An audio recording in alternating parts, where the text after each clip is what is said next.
This video will discuss the energy source for the sun and the age of the sun just a little bit. We have fossils that are very old in rocks that are radioactively dated to 3.5 billion years. And so if we're going to have life on the Earth for that span of time, we have to have somewhat of a constant temperature. So to maintain that constant temperature, we need constant energy from the sun on the Earth. So, that implies a long age of lifetime for the sun. And you may be, just slightly concerned about that in astronomy and the Bible. It's not a problem in my view. We have a passage in the Bible, 2 Peter 3:8. I'd read for you from the Amplified Bible. Nevertheless, do not this one fact escape you, beloved, that with the Lord 1 day is as 1,000 years, and 1,000 years as 1 day. So this is a scientific astronomy course, and we'll go with the age of the sun as being over 4.5 billion years, upwards of 5 billion years. So how do we have an energy supply that lasts that long? Well, 1700s, 1800s, scientists started to think about this, and there were some suggestions. Perhaps the sun is on fire. It does look hot in the sky, but it doesn't take much of a calculation to show that the sun would burn up its fuel of wood or coal, whatever it might have, in just a few thousand years. So that's not going to help us even keep the Egyptians warm and us warm at the same time. How about impacts? Could it be that material is raining down on the sun and delivering energy to the sun in those impacts that would make it hot? Well, there's a problem with this. If you calculate the energy of the sun and calculate how much mass has to be falling on the sun, this infalling mass would actually change the mass of the sun enough that it would change the orbits of the planets significantly. So having that extra mass would pull the planets in smaller orbits, change the speed of those orbits, and would not agree with the observations of the orbits of the planets over time. And especially kind of solar eclipses come into play here, requiring a certain size for the sun that related to distance. So if the Earth's distance had changed much, the recorded solar eclipses of the past would be different than what the record shows.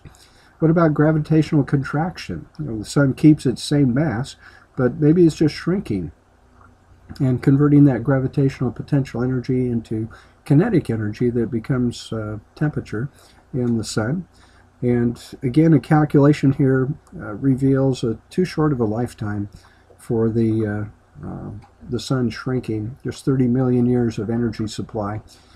And there have been measurements of the diameter of the sun. It's not an easy measurement because the diameter, the edge of the sun is not completely sharp. But there's no evidence that the sun is shrinking from measurements that have been made. So we don't think gravitational contraction will supply the energy that's needed. What about nuclear energy? Well, here we go. This is the winner. Our current hypothesis for production of energy in the sun is that it's a nuclear energy source. So in 1905, Einstein develops the equation energy is equal to mass that disappears multiplied by the speed of light squared, E equals mc squared. So energy equals mass that becomes energy multiplied by the speed of light squared.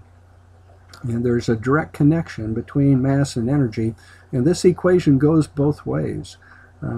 Mass can become energy, but it is possible in a laboratory to use energy and create mass. So we have E equals mc squared. 1900s, radioactivity in the nucleus became better understood, better researched. 1920 was the first proposal that perhaps it's a nuclear energy supply for the sun's energy. And this continues to be developed through the 1930s and put more on solid ground. There are two types of nuclear energy that you might be familiar with. Our nuclear power plants run on fission power, splitting uranium or plutonium, and that causes a change in the mass of the material mass is converted into energy, becomes energy, and that powers nuclear reactors on the Earth. That energy boils water. But if you take a look at the abundances of the elements, uranium is a rare element, and there's not enough uranium in the sun to supply energy by virtue of fission. Fusion, however, there is abundant hydrogen on the sun, and when hydrogen atoms merge together and form helium, again, some mass is converted into energy. So the process here is a merging together, where two hydrogen atoms get close enough together. A force called the strong nuclear force can keep them together. So when they're far apart, the protons are positively charged and they repel each other. But if they are traveling at a fast speed, they can get close together, and then there's a new force that takes over at short distances, the strong nuclear force, strong because it's stronger than the electrical force that would repel those protons. So fusion, the basics of fusion, hydrogen atoms merge and form helium. Some mass disappears and becomes energy. So again, spelling this out, if you just throw two protons at each other with your hand, they would not fuse. They're not going to be moving fast enough. The electrical repelling force is a long-range force, and those protons would be repelled before they could get close enough. So if you're traveling at high speed, then the momentum of the particles brings them close together, and that high speed is related to temperature of the material. So the core temperature of the sun is in the ballpark of about 15 million on the Kelvin scale. And it doesn't matter which temperature scale you're using, Kelvin, Celsius, Fahrenheit. We're in the millions of whatever scale you're using. A very high temperature at the core of the sun. And we also need a dense core, so we get a lot of collisions happening. And the density of the core of the sun it's something like 14 times the density of lead. So there is a high density there, but it's still a gas because of this high temperature. And the particles are not bound to each other to form a solid or a liquid. But we have this high temperature and high density. We have hydrogen atoms, hydrogen nuclei, the protons, colliding with other protons and producing helium in the core of our sun. So strong nuclear force links the particles together. In that process, some mass becomes energy. Well, how much mass? The calculations tell us that we have mass loss here, and I think this, 4 billion tons of hydrogen fuse into helium every second in the core. And taking a look at this looks like a big number. It is a big number, 4 billion tons. But the sun's mass, if we write out all of its zeros, is even larger. So even though we're using a lot of hydrogen in the core of the sun, it's not a large rate of use compared to the fuel available. Now, there's a couple of qualifications. We're not going to get into those in this course, but the stars do not use up all their hydrogen before they start changing into red giants.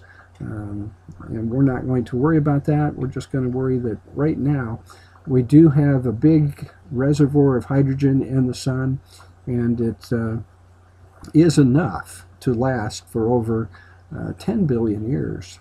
The energy supplied by hydrogen in the center of the sun can supply the rate of energy that we observe now for on the order of 10 billion years. 5 billion years in the past, 5 billion years in the future. We're roughly at the midpoint of the fuel gauge for the nuclear fuel of the sun. Now, when this process occurs, this fusion occurs, we create helium, and there are these small particles called the neutrino that are released. Now, we might want to know, is the sun really creating energy by fusion? We can't go to the center of the sun. Conditions are too hot for any probe to survive, and the pressures are too great. So the neutrinos actually give us a way of probing whether this event is occurring or not. So for my students, you don't need to memorize this chart. But just the overall effect here, we get 4 hydrogens eventually creating 1 helium atom.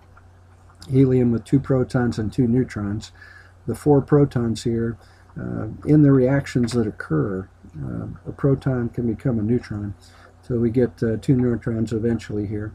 And in the early process here, these neutrinos are released. So 4 hydrogens creating 1 helium atom. Energy is released. Neutrinos are released. So that's a lot of energy, and there are hydrogen bombs. Why doesn't the sun just explode? Well, there's a process here called hydrostatic equilibrium, and the sun has a thermostat that controls the rate of fusions. So the core is hot, and that hot material wants to expand. There's an outward force, but above this core, again, the core is deep down towards the center of the sun.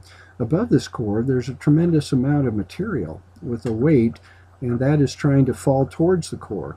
So there's a balance of the force created by the high pressure at the center and the weight that is coming inward. Now, this is hydrostatic equilibrium. We balance the weight with the outward force from the pressure created by the high temperature at the core of the sun.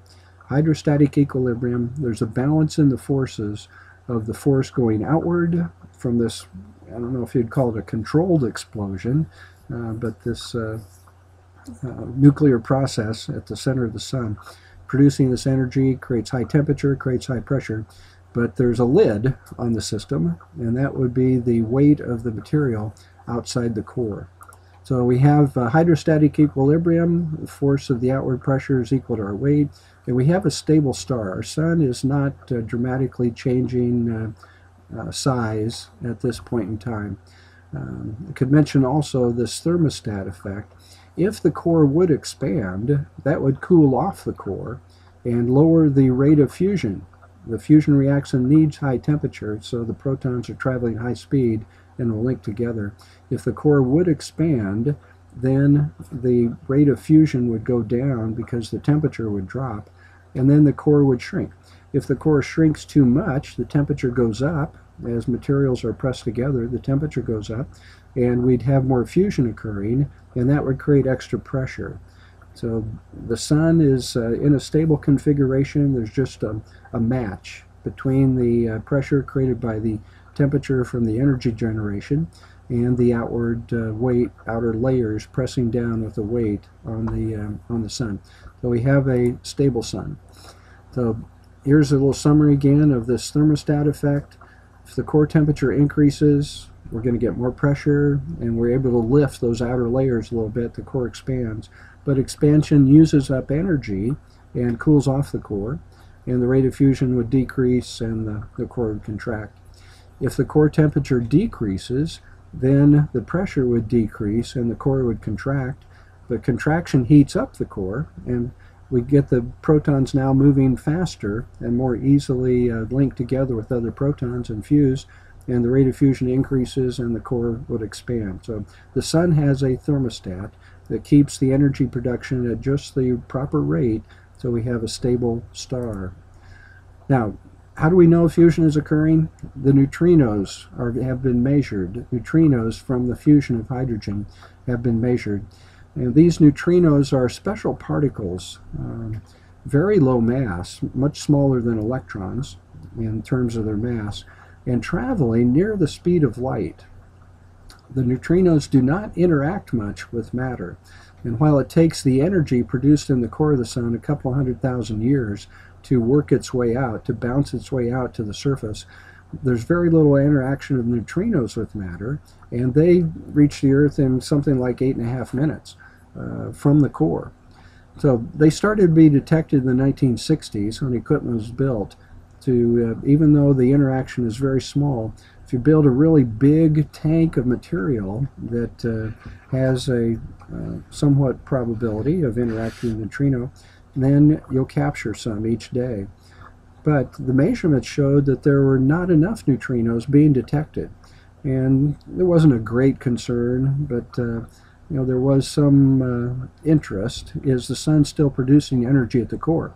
Since it takes a couple 100,000 years for that energy to get to the photosphere, it's a possibility. The sun might not be producing energy in the core at the rate that it's radiating into space. The sun might be called off. So it's some solar neutrino problem. But as physics advanced and better detectors of neutrinos were built, now we do measure the number of neutrinos that match the energy generation and the energy being released by the photospheres. So there is no neutrino problem now. It was a problem in lack of understanding of the physics of neutrinos and a problem in being able to detect.